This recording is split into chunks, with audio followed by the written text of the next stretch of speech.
Hello friends, my name is Abhay Kumar and today I am going to talk about history writing and communalism. In India, communalism refers to Hindu and Muslim conflict. That conflict is basically based on religion, and a communalist believes that the interest of all Hindus are the same and they are against the interest of the Muslims. A communalist does not think that class, caste, gender are also important fault line. For them, the only conflict is religious conflict. Professor Romila Thapar, has written a very important essay in 1969. In fact, she spoke at public broadcasting All India Radio in October 1968, and she was speaking on history writing and the issue of communalism.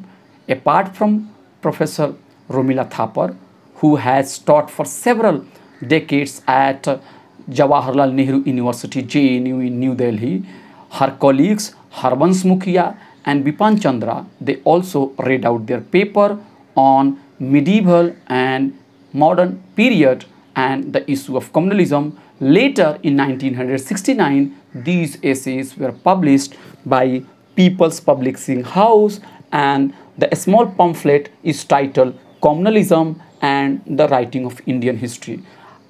I think 50 to 60 years have passed, but these essays remain very critical for secular and democratic India. You know it very well that India is undergoing a very critical period. Of late, India has seen the rise of Hindu nationalism, and one of the plank of the Hindu nationalism is to target Muslims and to look at Indian history from religious point of view. Hindu nationalists, they also present India to be essentially Hindu. That understanding is completely false, because India is a multicultural society where people from different race, different religions, different caste, different ethnicity, they live together. But Hindu nationalists, they try to project India as essentially Hindu. Given that threat from Hindu nationalists, this essay by Romila Thapar is very important, and what I am going to do it here for upcoming 15 to 20 minutes, I'll be summarizing the argument of Professor Romila Thapar, and I'll be underscoring why this essay is very important, and at the end of my discussion I'll also be showing some problem with Romila Thapar's work. In my next video, I'll be discussing about Harbansh Mukhia's work about medieval India and communalism, and in the next video, Bipan Chandra and his understanding about modern period and communalism. This theme will also be taken up. But now let me begin with Professor Romila Thapar's work on history and communalism.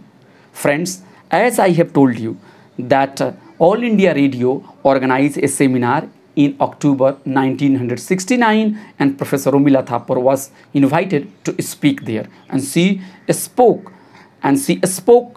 against the communal approach to Indian history writing. Later, these essays were published in a pamphlet.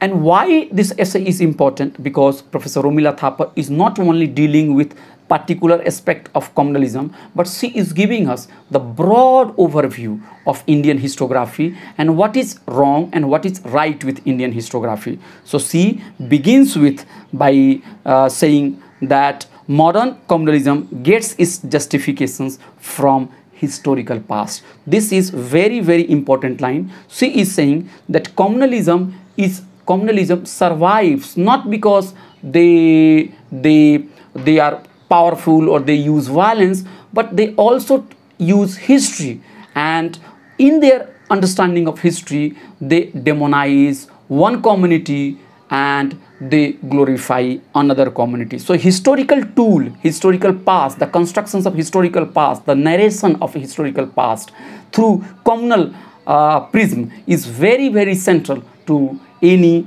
communalist.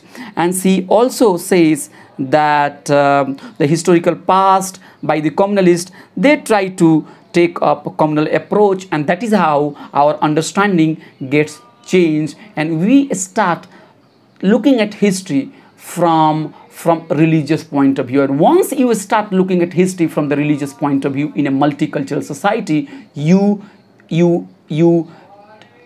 support communalism. And you know that in medieval period we had several rulers and they fought each other. They were against the Maharana Pratap were against the Mughals were against other rulers, and even the Muslims rulers were against Muslims rulers. So it was a very complex situations. But what the Hindu nationalists, they try to project is that all Hindus were being suppressed by the all Muslims. But this is not the case. So why many people believe and why Hindu nationalists get support from the people? Because through history writing, through communal history writing, through propaganda, through communal textbook at school, people are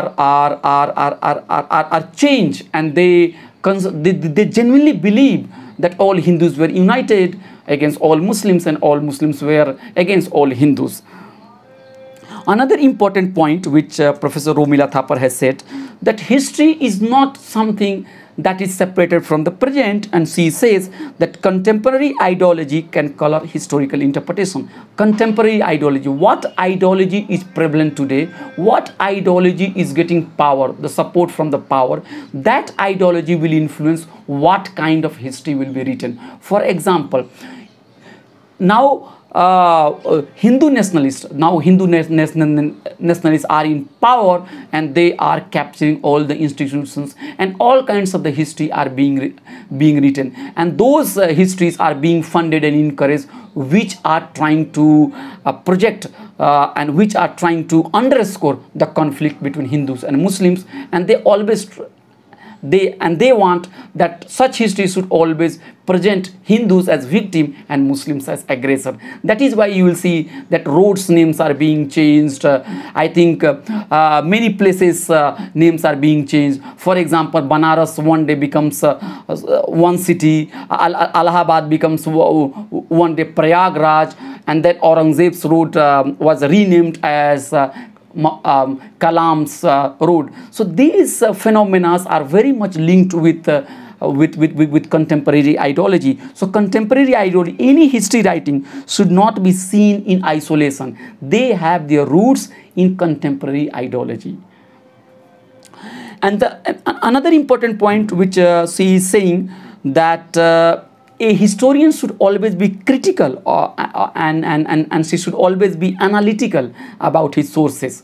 That is very, very important. You cannot take any source for granted. You cannot take any source without getting it verified. For example, if you get one book by one, let's say one writer, and if that writer makes claim that a particular king was so great and he did so much work for the poor, and then he won all the wars and all of his enemies were defeated by the king, you should not just pick up that book and you should start writing that book. You should also look at other sources, and you should see whether the writer who has written about the king in praise, whether that person was being funded by the king or not. If that person is being funded by the king, that means that he will write in favor of the king only. He can never go against the interest of the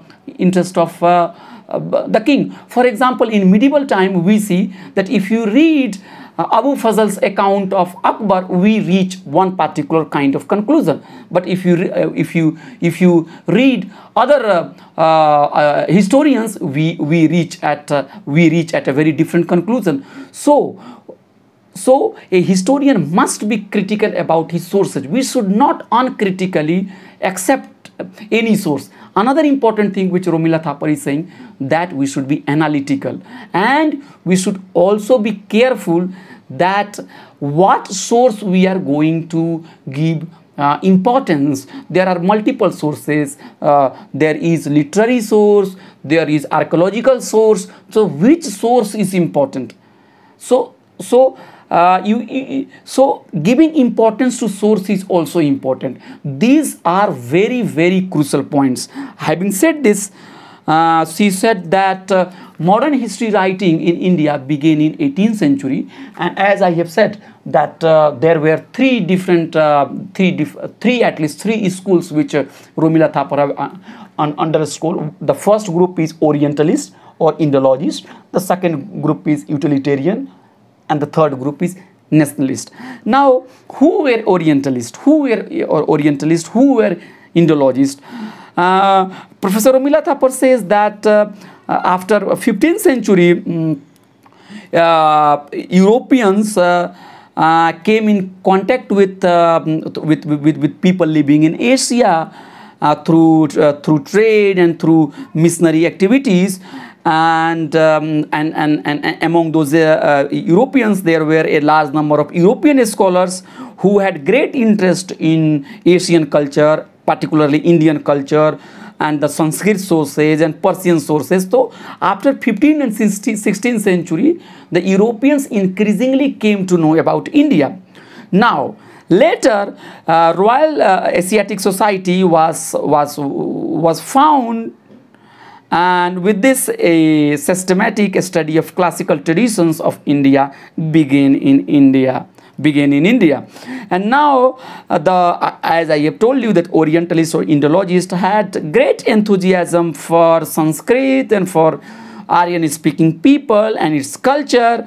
And they started, after doing their research, the Orientalists started giving the theory that there was a distinct Aryan culture, Aryan race, and they said, and they also propounded the theory of Indo-European homeland, and they said that Aryan were race. But Romila Thapar has criticized, and Romila Thapar has said that Aryans were not the race, but it was a linguistic group. And they also praised so much the Vedic culture, and they argued, the Orientalists argued, that people in the Vedic society were living in happiness. And what they have done, the biggest mistake, the modern historians, particularly the Orientalists, that they did not look at the issue of conflict and tension in the ancient society. They completely rejected it, they completely overlooked it, and they only underscored glory, glory, glory.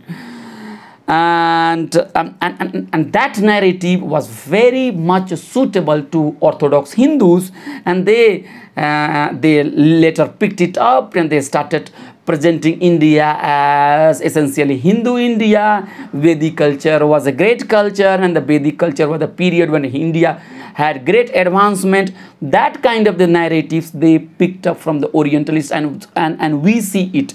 We see the resonance of those narratives even in our day-to-day life, that they praise that our ancient past was so great, and ancient past was always Hindu. But Romila Thapar is saying that it is not the case. It is not the case. Ancient India, as I have said, is not Brahmanical. Ancient India is not everything Sanskrit. Ancient India also includes Buddhist tradition. Ancient India also includes Jaina tradition. Ancient India also had people from different regions, different ethnicities. They have their different languages, different histories. So to gloss over all the facts and then to say that that ancient India was only Hindu India, that is very, very wrong. And that wrong which was done by the Orientalists, that still continues, and many people today believe that that ancient period was really a glorious period. And now Romila Thapar is saying again I want to repeat it, that Vedic culture was too much what I said, exalted by this Orientalist group, and the conflict in the society was completely ignored, and then racial Aryan theory was propounded. And there was one gentleman, Max Muller, who never visited India, But he called himself, he was one of leading Orientalists, and he changed his name to Moksha Mullah, and he never visited India, but he theorized a lot about India. You could see it that Orientalist scholars or Indologists, they were basically concerned with the text, and they were not much aware about the ground reality, and they praised ancient past. One of the dangers of that Orientalist theory is that Aryan race theory, and that Aryan race theory also gave birth to hatred and to anti-Semitic movement in Europe also, and it has been argued that in Germany the rise of Hitlerism and the attack on minority in Germany, they were also facilitated by the inventions of theory of Aryan race, which was done by the Indologists. So to say that Indian ancient culture was great and it had no flaw, that is very dangerous idea, because no society is bereft of conflict. No society is bereft of conflict. No society can be appropriated by one particular traditions. People are living and they have different ways of life, they have different history, they have different cultures. To ignore everything and to say that ancient India was just Hindu India, it is not correct. Another important thing which Romila Thapar is saying, that Orientalists were basically those people who were very much skeptical about the changes happening after the 16th century, the rise of industrialization's process, and then the modernity. These were the phenomena which were bringing about radical changes in the society, and these Orientalists, they were scared of those changes, and that is why they were looking for a place outside Europe, and they found India as that place, and they glorified India, and they presented India as an alternative to industrialized world. So this is their problem.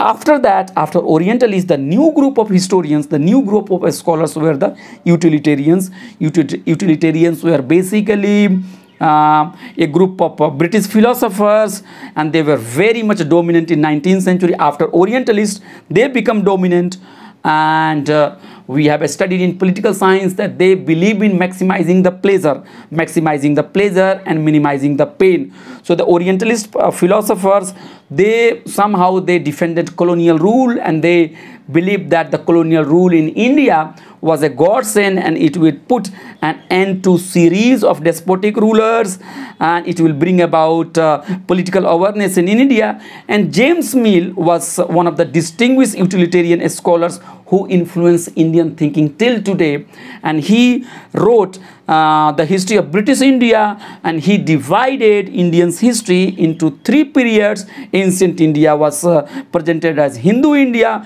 and the medieval period was presented as Muslim India, and British period was not presented as Christian civilization, but they were presented as British. So you could see here that the Orientalists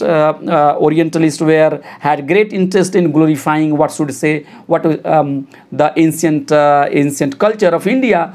But on the other hand, the utilitarians, when they came utilitarians, they were also not able to correct those mistakes. They also made mistakes in their own way, and Mill was one such example. He divided Indian history into three periods, and he attributed one period to one particular religion. For example, ancient India is Hindu, medieval India is Muslim, and British India, no, it is not Christian. So they did not put religious label to their rule, but they put religious label to medieval period and ancient period. So these and then what is the result of such communal approach to history, that still a large number of people believe that ancient India was basically Hindus, and the Muslims came in medieval India and they defeated Hindus, and Hindus were suppressed, and the medieval India was the period of Islam and Muslims. But it was not the case. Hindus I think if you want to talk about the term Hindu, even the Hindu term became very popular of late.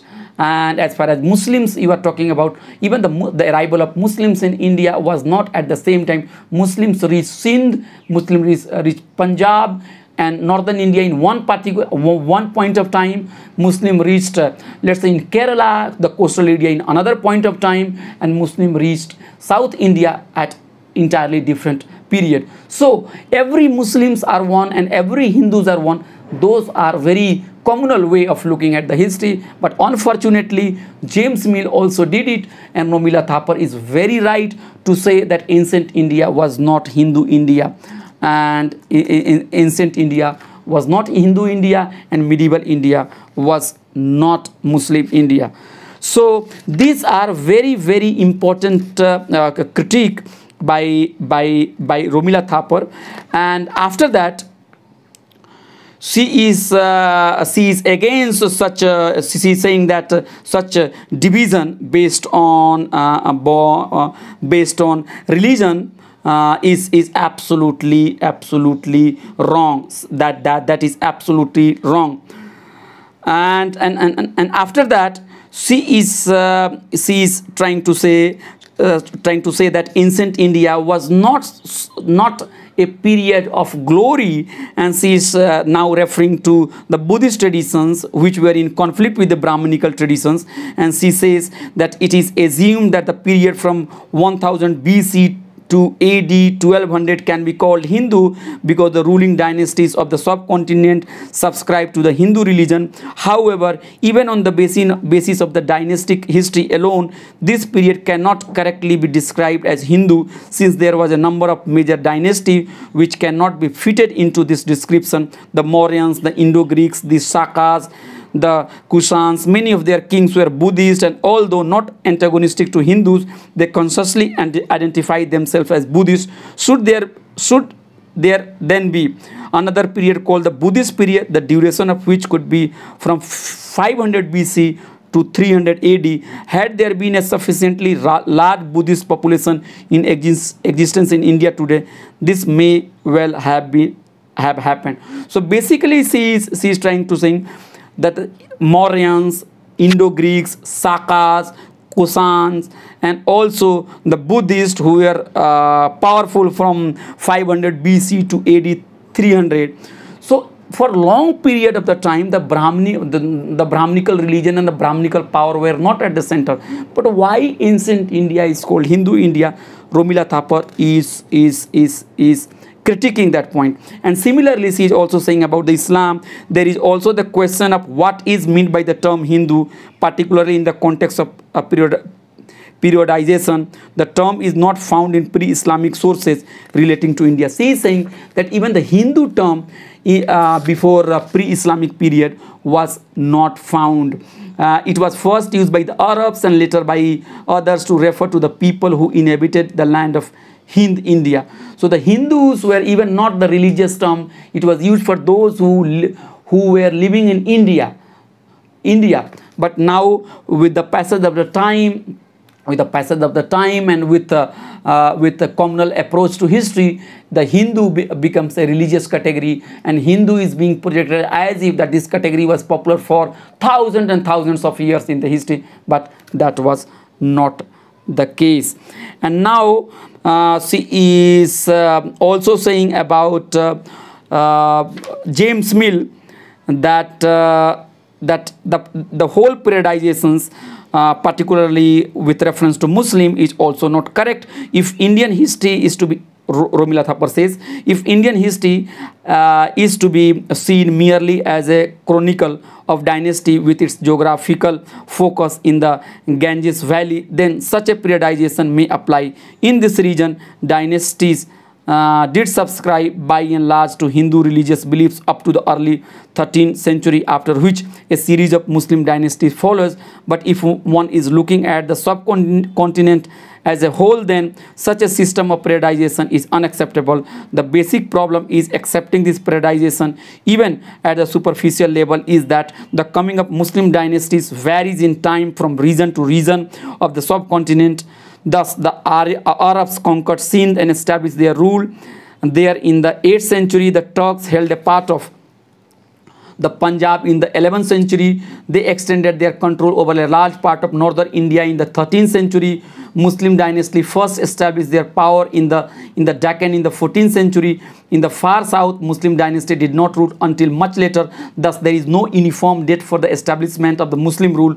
The usual period of division accepted in most academic courses is not quite arbitrary, since it is either AD 1000 or 1200 and can only apply to the history of a part of northern India. This is very important point. She is saying that Muslims did not come to India at the same time. She is saying Arabs conquered Sindh and established their rule in the 8th century. Please note it. Arab came to Sindh in 8th century. The Turks held Punjab in the 11th century. Then they extended their control over large part of northern India in the 13th century. The Muslim dynasty in the Deccan were established in 14th century, and later in other parts of the south they reached much later. So to say that Muslim period, the medieval period is the Muslim period, is absolutely wrong. And to say that the Hindus were in happiness in all the time and then Muslims came and all problems started, that is also absolutely wrong.